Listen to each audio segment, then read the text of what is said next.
Hey, everybody. This is the 2012 Money in the Bank review. The third installation of the review series. This one was live. This is Return of the Jedi. This really is. This is the go-home show Yeah. of all shows. This is the end of the trilogy. July 15th, 2012. I will give you a guess on what started this show. Was it the same thing that has started every Money in the Bank show ever? Or was it something else? I'm going to go with a final answer. You're right. Yes. Take that. It was the SmackDown Money in the Bank, and it was Santino. It was. So I can do it. Okay, go. Do it. Tell them who it was. It was Santino, Dolph, Cody, Tyson Kidd, Damian Sandow, Sin Cara, Christian, Tensai. Yeah. Done. Feed us more. Feed me 9. Oh, that's too many. But this match did not go as long as the two previous ones. Yeah. I feel like I've said this before. Yeah. Deja vu. Deja vu or something. Yeah. But slower build. So the start was kind of like, okay, yeah. And then it started getting popping once Sin Cara had to get his botch out of the way. Oh, man. No one knows what he was trying to do. You know, I don't ever want to know. It was the move where it gets both on the top rope and it does a little backflip thing. That's what he was going for. Yeah. And it turned into like a senton bomb, break Dolph Ziggler's neck. Almost. I said, Dolph. Yeah, it was bad. It was nuts. But, you know, you had Tensai clearing the ring at first. You knew he was going to act like he was real important. And he did. He acted for a while, but then he kind of got out of there and didn't do much for a while. Tyson Kidd had the sick thing where he said, I'm going to be over here on this ladder. I'm going to swing, jump off, and do like a power bombing, corkscrewy, gut wrench thing on Dolph. Got a 10 from the Russian judge. Yeah, she rarely gives out 10s. You know. It was time. It was time. Yeah, this was sick. They were doing wild stuff. Like, ooh. It wasn't like Evan Bourne was in the match, but they were doing some wild stuff for what they were working with. Yeah, I mean, Tensai wasn't going to do anything crazy. No, you didn't expect it. Tensai tried to powerbomb Sin Cara through the thing. When Christian speared Cody Rhodes off the ladder. Yeah, that was sick too. That was like right after the Tyson Kidd thing, I think. Yeah. That was like boom, boom. Yeah. Yeah, there was some cool spots, but it's money. They all SmackDown Money in the Bank always. SmackDown Money in the Bank always just sells out for America. Yeah, he says, "Hey, look at us." They dropped the best match of the night every year except for 1 year. Yeah, it was so sick. Every single pay-per-view. Yeah, they're 2 for 3 now. 2 for 3. That is 66.6. What is it? 67 points or something. 66.6 repeating, of course. Come on, man. Line over the top. Line over the top. But yeah, so don't round down or else you're pulling an office space. Ever. But at the end, it looked like it was Christian who was there all by himself. And with the cameras, you couldn't see anybody else. So you're like, really? All right, one more match. He's going to do it. And then all of a sudden, out of nowhere, Dolph just jumps like from the little bridge thing over the ropes onto the ladder, climbs up, throws him off the side thing, grabs the briefcase, and we said, Dolph Ziggler! I was so happy. This was one of the things that had to happen for me to be happy with this. And it did. And I might have to bleach my hair. He may have to bleach his hair. We're going to go back and check the records. Stay tuned.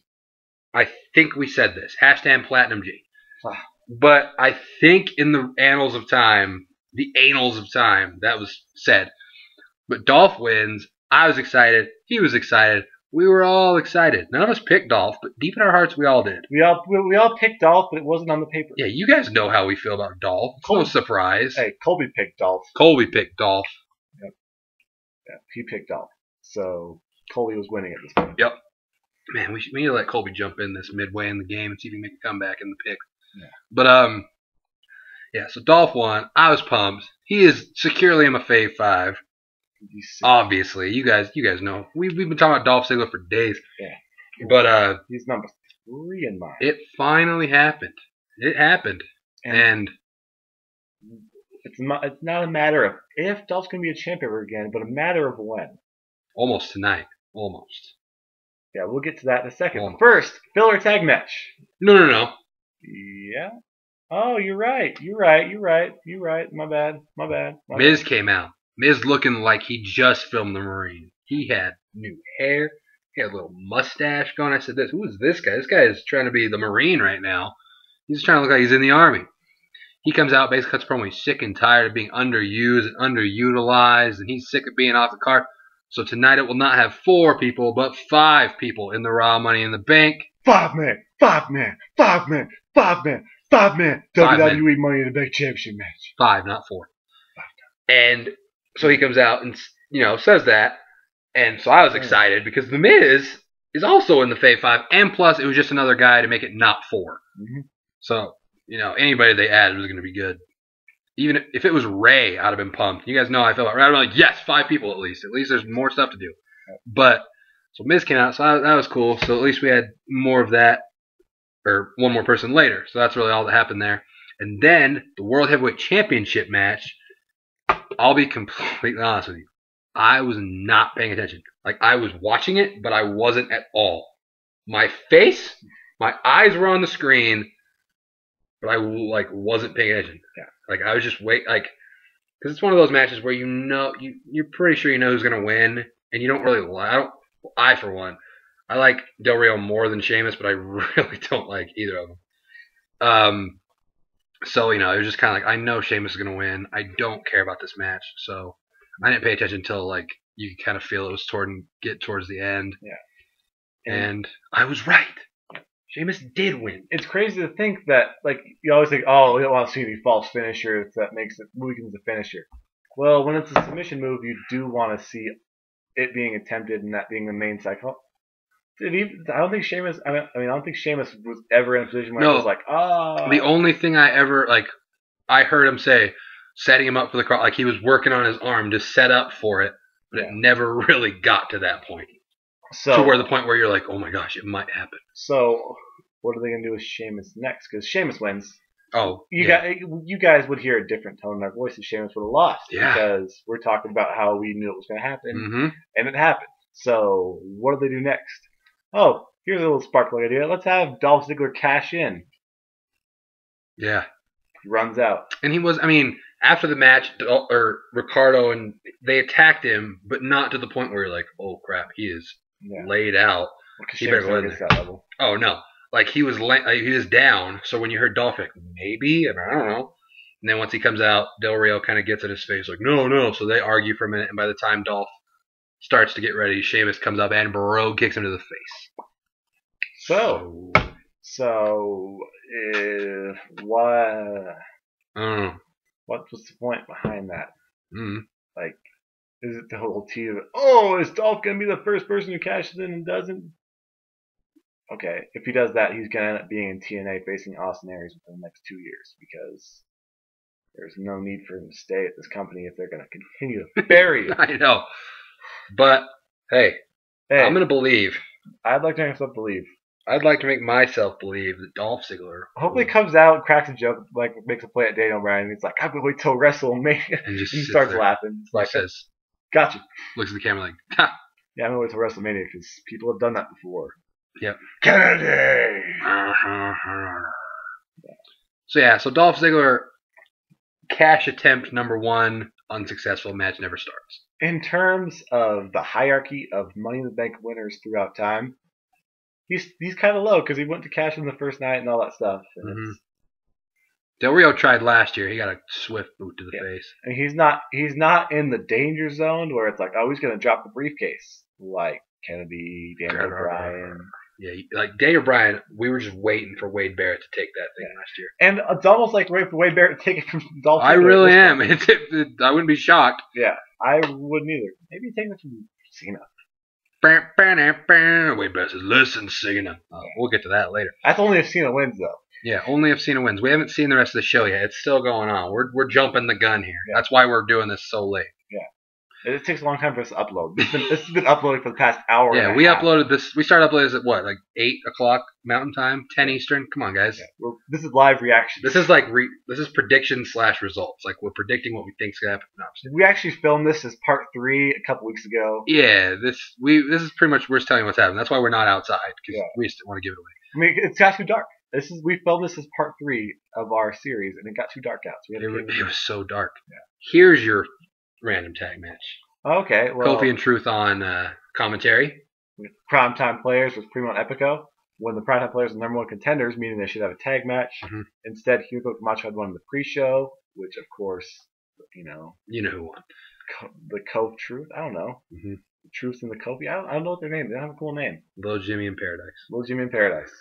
Yes, and the best part of this match, the only good part of this match, was your boy AW. Oh man! Outside the ring, yelling, "Primo, this ain't Taco Bell. You can't just jump the border like that. Get back to your corner." I said this. You could hear the crowd pop and laugh. Oh, they were just cracking up. He was dropping bombs. Like, hurry up, I got stuff to do. Yeah. All World Productions, AW. Very solid. At some point, they're going to realize it and go with it. Yeah. It's crazy how sometimes when they debut people, they give them the Damian Sandow treatment and they don't lose and they look super strong. And other times, they throw AW with some guys, have them lose pretty much every week. Mm-hmm. But they have the guy talk really well. That was hilarious. Yeah. Why not both? It's too crazy. Makes too much sense. Why not mix a Ryback with an AW? Oof. Have Ryback come out there, AW, hey, let's go. Like, you know, basically. Him talking crap with Ryback and to where it like makes sense because Ryback is just slaughtering dudes. Yeah. And AW's out there just saying, hey, you on your ass. Just going nuts. Gorilla press, son. Oh. That would be beautiful. Make that happen, somebody. Yeah, somebody who watches us with power, make it happen. We know you guys do, because you guys make fun of us on your little YouTube show. Earn it. Earn it. Earn it, WWE. Yep. Basically. We have earned it, so give it to us. Yeah, we want Ryback and A-Dub to mix, because you're thinking, oh, that's a crazy comment. We don't want Ryback to talk. No. We don't. Because once he talks, it ruins the mystique. If he talked like The Rock, it wouldn't be good for the first one. He just destroys people. Goldberg didn't talk. He's with there whooping people. Yeah, exactly. Imagine if Goldberg had somebody who talked crap for him. It's basically Brock Lesnar. Because Lesnar had Heyman. Yeah. Brock didn't do a lot of talking. He went out there and Paul Heyman would talk for him and say, "This dude is ill." Yeah. It'd be like that, except just yelling. Just next big thing. Okay. Just AW, man. Oh, we need it. Let's bring some swag to the Ryback. To the Ryback. Panera Bread. You guys have any salads? Do you have any salads? But, yeah, like you said, they aren't in a tag title match, but also, they lost. They lost. That's why we're kind of bitter, which is why we're masking it with putting AW with people who aren't going to lose. Because we want winners. Yeah, primetime players could and should be feuding for the tag belt. Even if they were to lose to Kofi and R-Truth, that's the perfect, development to have them be like, okay, well let's have them build up an edge when they on their way back up, as opposed to let's just have them kind of sit here in purgatory hell where no one's gonna care because they can't hold the number one contender spot. Let them get momentum, falter, get momentum again, and climb them out. Yeah. And then after the match, they go over and confront R-Truth and Kofi. R-Truth throws water in his face. The water bottle finisher is back. Yeah, so it leads. I'm sure they'll fight at SummerSlam out. Then we get AJ backstage being super crazy. She had an interview talking about she doesn't know if she wants to kiss these guys or choke them or whatever's going on. She's freaked. But then that actually led AJ. But that led into the WWE Championship match where they come out and like a couple minutes in, AJ actually gets hit off the apron, pop, gets injured. They take her to the back. New ref comes in. Which sets up something intriguing. They fight for a while, and again, it was kind of like I was obviously more into this one, but it was the same thing with Sheamus. I was just kind of like watching until the end came. It's not going to end until AJ comes back out. Exactly. So then you just knew like the false finishes weren't very effective. Well, you had to do it though because the match was going to be long. Oh yeah, I'm just saying you knew it wasn't going to end. Well, yeah, you have to have the ref get in there to pipe in some instructions and all that because AJ wasn't going to do that. Right. But for the match to be a long time, you can't have a special guest referee for all that long. Yeah, but she did end up coming back, and then it got crazy. Yeah. She was like, she put a chair in the middle of the ring and just said, hey, go get it. So they fought over the chair, and then she like blocked Punk from throwing Daniel Bryan to the chair, stopped Daniel Bryan from getting to use the kendo stick, a bunch of stuff. But they did use the kendo stick. There was a lot of weapons in this. It was They made it no DQ if you didn't know. But yeah, like if you didn't know before, there was no DQ. So if you're just wondering, what the heck? But yeah, so, and then the end all of a sudden was, they set up a table, they go to the top, he says, looks back, CM Punk drops the hammer through the table, AJ counts 1, 2, 3. But then after the match, she's kind of holding the belt. Punk just grabs it from her, starts celebrating. She's just looking at him like, I'm important. Yeah, in terms of the story, care about me. In terms of storyline stuff, it didn't really resolve enough for us. In terms of match quality, I will give it thumbs up and 3/4 of another one. Because it got through. The match told a story, even though it was kind of a cliched. Well, Daniel Bryan's the heel, CM Punk's the face thing. They used all the weapons well. Daniel Bryan was kicking him around a lot, and the idea is kind of that CM Punk is this next new level guy who can rise through all this stuff, which is not going to go over well with the internet pretty soon. With you, you're like, CM Punk. I still support the guy, but not anywhere close to where I did. I mean, let me just put it this way. It's not his fault. Let me just put it this way. Yeah. He took literally 16 kicks to the chest and head, got up immediately. That's the only part that pissed me off. Yeah. And I was even like, oh my gosh. Like, if it's anybody else, why isn't he no-selling? But it's Sam Punk, so he can do what he wants. But he kicks him literally, boom, boom, boom, boom. Turns, talks to AJ for 1 second. CM Punk gets up, hits him with a chair. I'm like, okay, that's not believable at all. Everyone kicks like a monster. Yeah, that's the only thing that bugged me in this particular match. Yeah, and even it's the ending still where CM Punk's like, I'm just gonna get. Yeah. Even then, it was like, oh snap! You felt like Daniel Bryan could win, which is more than you can say about most of those matches. Yeah.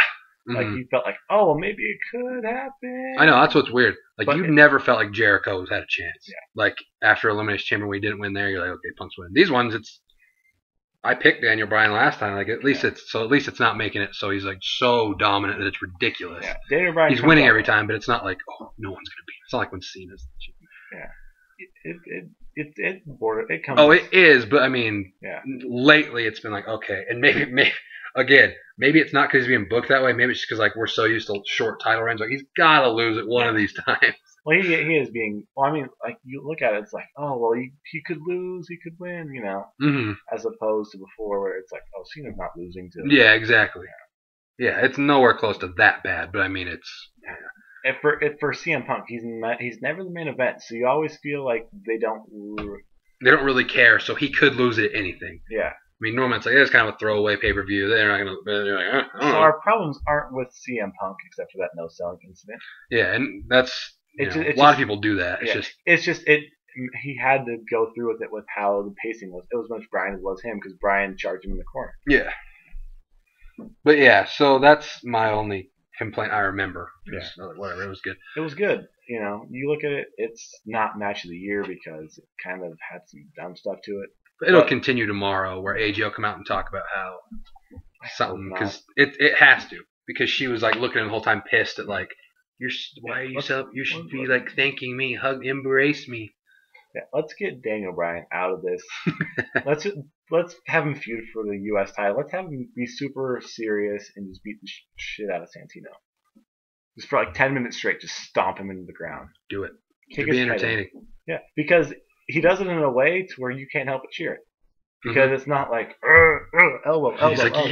It's like, oh, this guy is beating him up like a UFC fight, which was his gimmick, and now it is not.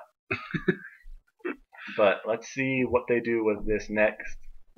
I'm excited to see where they go because they're my number 1 and 2 of my fave 5. So obviously, yeah. But in terms of this actual feud, it kind of sucked. Like it never really. It didn't like it's gonna go somewhere else because nothing closed. Well, it was a filler feud. I mean, he beat Daniel Bryan clean through the table. There was no point where Daniel Bryan could be like, oh, I mean the AJ thing is still gonna be going because. She's been the focal point forever. They're not just going to say, that's over. Yeah. Like, it'll happen something. Whether Daniel Bryan's in there too, but something's going to go down still. Who knows? We'll see tomorrow. We'll worry about that when it comes. Yep. And then we get the Ryback. Taking on Hawkins and Reks. This match went like 3.5 minutes. Now, you might say, maybe a little bit longer because there was a couple tags back and forth. That's a good point. Yeah. This match may have got to the 5-minute mark, which for a Ryback match is saying something. Again, these aren't Stan Stansky and Glenn Jacoby, but this is Reks, the Wrecking Crew. This is the Wrecking Crew. But Ryback still wins because he is the Ryback and he hates Panera Bread. He just wants some salad. He wants meats on his salad. No, he wants meat, period. Period. Do you guys have any meat? Yeah. And then we get 6 Diva action. All right, tag match. We had Layla, Kaitlyn, and Tamina against Beth, Natalya, and Eve. I picked the heel team. Sometimes you lose some. I picked the face team. Sometimes you win some. Sometimes you write it out and think what's going to happen is what's going to happen. Yeah, and it did happen. Layla ends up pinning Beth Phoenix. That's it. Then we get to the main event, which is now a 5-person match. So you have John Cena, The Big Show, Kane, Chris Jericho, and The Miz. Fun fact. Fun fact? Everyone in this tag match is tagged with another competitor, and Big Show led with tagging 3 of the 4 guys. Big Show was a tag with all the people but Cena. Jericho was a person with everybody but Kane and Cena. And then Miz was with Cena. He was a tag champ with Cena. And just so many different things going on. But yeah, this match was more entertaining than I thought it would be. Like when it first came out, I was like, really? Yeah. But I mean, it wasn't flipping around going crazy, but I liked SmackDown. it. No. But it was definitely better than what I expected when they first announced it. Because it might have been the worst Money in the Bank of any of the 6 that happened at the Money in the Bank pay-per-views. It's only 5 guys, and none of them can really do crazy stuff. Exactly. Obviously. But it had more prestige to it as far as these guys are bigger guys, so you're like, okay, these guys get hurt, And so it was a different thing to it. It wasn't as big of a gap as we were assuming. We were assuming this was going to be the worst one, hands down. No, well, it probably was the worst if you really think about it. But not hands down. No, it's not like this sucked. Like, we're not pissed. I was fine with it. Whatever. But, yeah, there was everyone in this one except maybe Kane had their moment where it looked like they were about to win. Big Show had the big gold ladder. Mark out moment. We're like, but he's not going to climb into these. He's going to break it. Yeah. Jericho was just getting tossed around by the Big Show. Miz was just, he was just there to add some, another name just because he could. He never really, Like I don't know, maybe he doesn't get momentum by how he wrestles, but more by how he talks to an extent. Yeah. So this is just them getting him back, so that way they can get, they got the pop earlier in the show where it's like, oh, the Miz is back. Whoa, yeah, exactly. People are talking about it. Mm-hmm. But yeah, who was? Oh, Big Show ended up getting like every ladder put on him. Everyone was going nuts, and then Jericho came up and almost won, and then he almost won, and Miz, and then Cena and Kane in it. The Big Show was like the focal point of this until like he was the guy where it started looking, okay, this dude's winning this match. Like it was like there was points in the match where thoughts you'd think it would be dramatic, like, oh, Cena climbs and Big Show just punches him and he falls like he's down. Yeah. You're like, holy cow. Like you thought, oh, this is where Cena comes in, and like no. He Cena starts climbing, knocks him off. But the end came, everyone but the 3 guys, Big Show, Jericho, and Miz were all fighting. Knockout punch to Jericho, knockout punch to Miz, and Cena starts climbing. Cena grabs the briefcase and boom. 3rd time, boink, pops off. He's like, yeah! The handle breaks off. John Cena wins Money in the Bank. He looked surprised. I mean, it's not like it broke and he wasn't supposed to win, but I don't know if that's how he was supposed to win. But either way, it was hilarious because his face like, whoa, all right. It's crazy that it broke then, but it didn't break. There was a point in the match where Jericho was holding on to it. Yeah, if it would have broke then. That would have been classic. That would have been bad. Classic. That would have been bad because the momentum was going this way. Oh, he would have broke his neck. No, he would have done something crazy. He would have backflipped on his feet. He said, and been Money in the Bank champ. And they would have said, we can't take it away from him now. Yeah. They would have had a match at SummerSlam, Cena would have won. But more or less. Yeah. Actually, it'd be on Monday. It'd be tomorrow. Hey. Maybe I'll expect it on Tuesday. Give the Christian treatment. Oh, obviously. Just be like, oh, here I come. Oh. I have the Money in the Bank match for 2 days. Yep. It'd be classic. But yeah.